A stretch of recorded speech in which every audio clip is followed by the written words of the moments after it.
Am I not her real family? Were we nothing? Those questions have been clawing at my chest ever since I saw her Instagram post. My mom, the woman who raised me, who used to call me her little shadow, who taught me how to be strong when the world tried to crush us, smiling with a man I didn't know and a tiny ultrasound photo between them. So happy to have a real family again, she wrote. Can't wait to go on my new journey. I stared at those words on my phone screen for what felt like hours, my thumb hovering over the call button, but I didn't press it. I just sat there, heart pounding, stomach turning, asking myself over and over, when did I stop being enough? When did I stop being her family? We used to be so close. I grew up with just her. My father was never in the picture, and she never even spoke his name. Just me and her against the world. She was everything to me. She taught me how to be tough, how to walk with my head high, even when it felt like the whole world wanted to see us crawl. She told me stories about how her uncle had brought her out of Kosovo in 1999, how she'd come to Canada with nothing but a suitcase and a stubborn kind of hope. I admired her for that. She became a cop, and I wanted nothing more than to make her proud, to follow in her footsteps.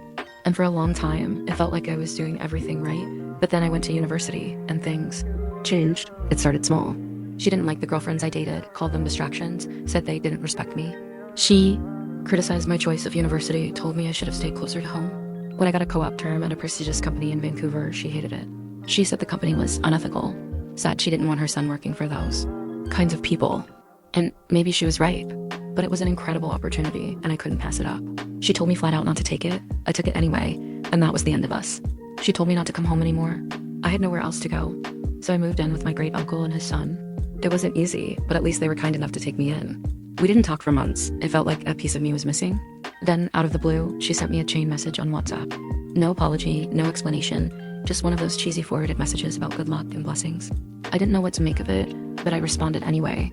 We started messaging again, slowly, carefully, like we were both afraid the whole thing would collapse if we said the wrong thing. I followed her on Instagram. She didn't post much, mostly anti-war quotes and pictures of sunsets. So when I saw that post, it felt like someone had punched me in the gut. There she was, with a man I'd never even seen before. Both of them smiling, holding up their hands with matching rings, an ultrasound in her other hand, and the caption, so happy to have a real family again. Can't wait to go on my new journey. I read it over and over, a real family again. Like the 2 decades I spent being her son meant nothing. Like I was never real to her. Like all the nights I stayed up waiting for her to come home safe from her shift. All the times she held me when I was scared. All the holidays we scraped together as just the two of us. None of it had ever happened. I waited for her to call. Me. Waited for her to tell me the news herself. Waited for her to say anything. Days passed, then weeks. She said nothing. Reading break came. I stayed with my great uncle, studying late into the nights.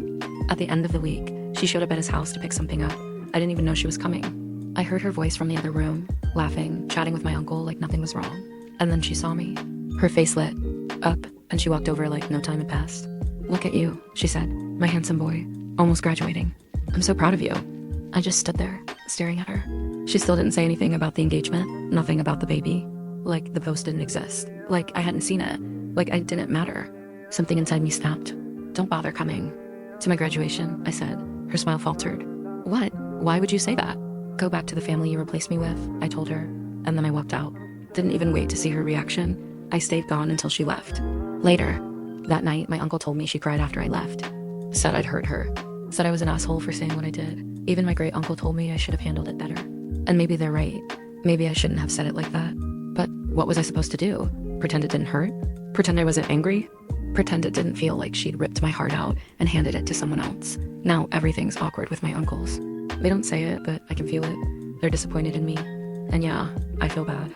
I do, but I also can't shake this feeling in my chest. Like no matter what I said, no matter how polite or tactful I tried to be, she still would have chosen them over me. And maybe she already had. I lie awake at night sometimes, staring at the ceiling, thinking about how she used to call me her whole world. And now, I'm not even worth a phone call. Not even worth a text. Just a smiling caption about how happy she is to finally have a real family. It eats at me. Every time I see her face in my mind, smiling with him, holding that ultrasound photo, it feels like a knife twisting deeper. And I don't know if I'll ever be able to forgive her for that. Sometimes late at night, I still draft messages. To her in my head, I imagine what I'd say if I could get the words out without choking on them. Why wasn't I enough for you? Why didn't you tell me? Why did you leave me behind? But I never send them. Because deep down, I already know the answers. And they hurt too much to say out loud. Maybe I was wrong to say what I said. Maybe I am the asshole here. But even if I am, at least it was honest. At least it was real. And for once, she had to hear how much she hurt me. Even if it broke her heart. Even if it broke mine. The days after that confrontation were a blur. At first, I thought I'd feel some kind of satisfaction, like finally saying what I'd kept bottled up for months would bring me peace, but it didn't. Not even close. Instead, it felt like I'd ripped open my own chest and left it raw and bleeding for everyone to see. My uncles were cold toward me, not outright cruel, but you could feel the shift in the air every time I walked into the room. Like I was the villain now. Like I'd hurt this fragile, grieving woman who only wanted to reconnect with her son, and I'd thrown it in her face. Even though nobody said it, I could hear it in their silence. How could you? After everything she's done for you? And maybe they were right. Maybe I was cruel. But every time I closed my eyes, I could still see that Instagram post burned into my brain. Her beaming smile, his hand on her shoulder. That little ultrasound photo between them, like some kind of cruel joke at my expense. I couldn't stop. Hearing her words, so happy to have a real family again, like I had been nothing more than a placeholder all those years. It haunted me. I stopped eating. Not on purpose, but nothing tasted like anything anymore. I'd pick at my food, push it around my plate, lie and say I'd already eaten just so they'd leave me alone. Nights were worse. Sleep didn't come easy, and when it did, it was full of dreams I didn't want. Her calling me her little shadow again, or sitting on the couch with her new family while I stood outside in the snow watching through the window like a stranger. I woke up drenched and sweat more nights than I could count. I wanted to call her, desperately. I kept drafting texts, writing and deleting the same 5 words over and over. Why didn't you tell me? But I never sent them. What was the point? What could she say that would fix this? She'd already made her choice, and yet I hated myself for still wanting her to reach out first. Still hoping that one day my phone would light up with her name and I'd hear her voice again, telling me it was all a mistake. But it never happened. My uncle finally cornered me one night after dinner. He was sitting in his recliner, beer in hand, and he just looked at me over the rim of his glass and said, "You should apologize to her." I didn't say anything. I just stared at him, my chest tightening. He shook his head like I was some kind of disappointment. "She's your mother. You only get one. She's been through a lot, kid. Show some compassion." I wanted to scream. Compassion. Was I the only one who remembered she told me not to come home anymore?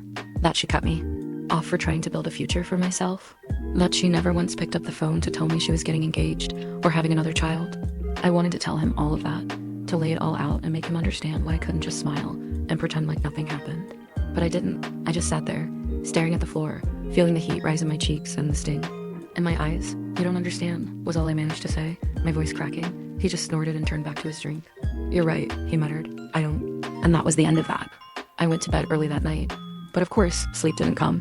I lay there in the dark, staring at the ceiling, and for the first time in a long time, I cried. Really cried. Silent, bitter tears that soaked my pillow while my chest heaved. Because no matter how angry I was, no matter how much I told myself, she didn't deserve my forgiveness. All I really wanted was my mom back. The mom who used to hug me so tight I thought I'd burst. The mom who stayed up all night helping me study for my entrance exams. The mom who called me her little shadow. I wanted her. Not the stranger with the bright Instagram smile and her shiny new family. The next morning, I thought about skipping class, but I forced myself to go. School was the only thing keeping me grounded these days. The one part of my life I still felt like I had control over. I buried myself in work, staying late at the library, doing extra assignments, anything, to keep my mind busy. But every time I walked past a group of students laughing together, or saw someone hugging their mom outside the student center, the ache in my chest flared up all over again. I couldn't escape it. I was angry, I was hurt, I was bitter. But underneath it all, I just missed her. A few days later, my phone buzzed while I was in class. It was a text from her, just 2 words, "I'm sorry." That was it. No explanation, no follow-up. I stared at the screen for so long that my professor called my name twice before I realized. I didn't reply. What was I supposed to say to that? Sorry for what? For replacing me? For not telling me? For making me feel like a stranger in my own family? Or just sorry that I finally called her out on it? That night, I didn't sleep at all. I kept thinking about what my uncle said. "You only get one mother," and it made me sick to my stomach because as much as I hated what she did, he was right. She was all I had. And maybe one day she really would be gone. Maybe one day I'd wake up to a phone call saying she'd been in an accident, or her health had failed, or she just wasn't here anymore. And then what? Would I regret not making things right? Would I hate myself forever for letting my pride get in the way? The thought of it made my chest ache. But then I thought about that caption again. So happy to have a real family again. And the anger came roaring back like a wildfire. How could she write that? How could she even think it? After everything we've been through together, didn't I count? Didn't I matter? Didn't she love me anymore? The next day, I skipped class and took the bus downtown. I don't even know why. I just needed to walk, to breathe, to clear my head. I wandered through the park where she used to take me when I was a kid. The swings were still there. The bench where we used to sit and eat ice cream was still there. It all felt so small. Now, so distant. I sat on that bench for hours, staring at my phone, reading and rereading her text. "I'm sorry." Eventually, I typed out a reply. For what? but I didn't send it. My thumb hovered over the button for a long time. Then I locked my phone and shoved it back in my pocket. Because the truth is, I wasn't ready to hear her answer. Not yet, maybe not ever. The days that followed were the hardest yet. I felt like I was walking through life with a weight chained to my chest, dragging me down with every step. I kept thinking about her text, "I'm sorry." It was such a small thing, just 2 words, but they rattled around in my head like they held the answers to everything. I wanted to know what she meant, but at the same time, I was afraid to hear it. Afraid that whatever explanation she gave wouldn't be enough to fix the way I felt. My uncles started giving up on me. They stopped making small talk at dinner, stopped trying to convince me to reach out. My great uncle even sighed one night and said, "You're just like your mother, stubborn to the bone." I wanted to laugh, but it came out bitter. If I was just like her, then maybe I understood now why she could walk away so easily. I kept going through the motions, class, work, pretending to eat, but inside I was still stuck on that park bench, still staring at my phone, still wondering what I'd say if I ever got the chance. Part of me wanted to call her up and scream, demand answers, make her feel the hurt she'd left me with, but another part of me just wanted her to hold me again, like she used to. I couldn't stop thinking about that ultrasound photo, about the little sibling who would never know what she and I had been through together, about the man who was going to marry her and get the version of her that I'd never get back. The longer I thought about it, the more it felt like she'd already replaced me in her heart. And maybe that's what hurt the most, knowing that no matter what I did, no matter how hard I tried to make her proud, I'd never be enough to fill whatever hole she was trying to patch up with this new family of hers. I didn't want to admit it, but it started bleeding into everything I did. My grades slipped. My boss pulled me aside one day and asked if everything was okay, because I didn't seem like myself. I lied, said it was just stress, said I'd be fine. But inside, I was unraveling. Then came the call. Late one night, my phone buzzed on my nightstand, her name on the screen. My stomach turned, and for a second, I almost didn't answer. But something in me couldn't let it go to voicemail. My hand trembled as I pressed the button. "Hello?" Silence on the other end at first, then a shaky breath. "It's me," she said. Her voice sounded small, fragile, nothing like the woman who used to command every room she walked into. "I know you probably don't want to hear from me, but..." Her words broke, and I heard her sniffle. I miss you so much, and I hate how things are between us." I didn't know what to say. My throat felt tight. Then why? I finally managed, my voice sharper than I intended. "Why did you say you finally had a real family?" Like I wasn't even part of it. I could hear her breath hitch on the other end. "I didn't mean it like that," she whispered. I don't even know why I wrote that. I guess I was trying to convince myself that I deserved to be happy again. I wasn't thinking about how it would hurt you. "I'm so sorry, baby." The word baby hit me like a punch to the gut. I hadn't heard her call me that in years. I swallowed hard, trying to keep my composure. "You could have told me," I said, my voice breaking. "About him, about the baby. You didn't have to make me feel like I don't exist anymore." She started crying then, soft, quiet sobs that made my chest ache. "You'll always be my son," she said through tears. "Always. Nothing can change that. Not him, not the baby, nothing. You're my first, my everything. I didn't know how to tell you without hurting you, and I guess I did it anyway." My eyes burned, but I didn't let the tears fall. "You hurt me more by hiding it," I whispered. She didn't deny it. She just kept crying. We stayed on the phone like that for what felt like hours, neither of us saying much after that. Just breathing, listening to each other's silence. Eventually she said, "Please, don't shut me out. I know I don't deserve it, but I need you in my life." I didn't answer right away. My heart felt heavy, torn between all the pain she'd caused and all the love I still had for her, buried under the anger. Finally I sighed. "I don't know if I can just forgive you, not yet." She sniffled, but her voice steadied a little. "That's okay, I'll wait. As long as it takes." When we hung up, I just sat there, staring at the dark ceiling, feeling completely hollow.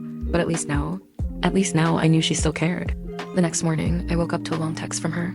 She wrote about how proud she was of me, how much she regretted how she handled things, how she hoped one day I could meet her fiancé and see that he wasn't replacing me, just adding to the family. She said she'd never stop being my mom, no matter what. Reading it didn't fix everything. The anger was still there, the hurt still raw, but it was a start. Slowly, over the next few weeks, we started talking again. Not much at first, just little things, checking in, asking about my classes, sending me pictures of her growing belly. It was awkward, painful even, but it was better than nothing. And maybe that's just what forgiveness looks like, not forgetting, not pretending it never happened, but choosing to move forward anyway, even when it still hurts. Graduation came a few months later. I wasn't going to invite her, but at the last minute, I sent her the details. I almost regretted it, waiting on that stage in my cap and gown, scanning the crowd. But then I saw her, sitting near the back, holding her fiancé's hand, her other hand resting on her stomach. And when our eyes met, she smiled. Not the Instagram smile, not the bright, polished, perfect one, but the one I remembered. The one that said, "You're still my little shadow. You always will be." And for the first time in a long time, I let myself believe her. Maybe things would never go back to how they were. Maybe there'd always be a scar where the wound had been. But as I walked across that stage, my name echoing through the auditorium, and heard her cheering for me, I realized that scars don't mean something's broken forever. Sometimes they just mean you survived.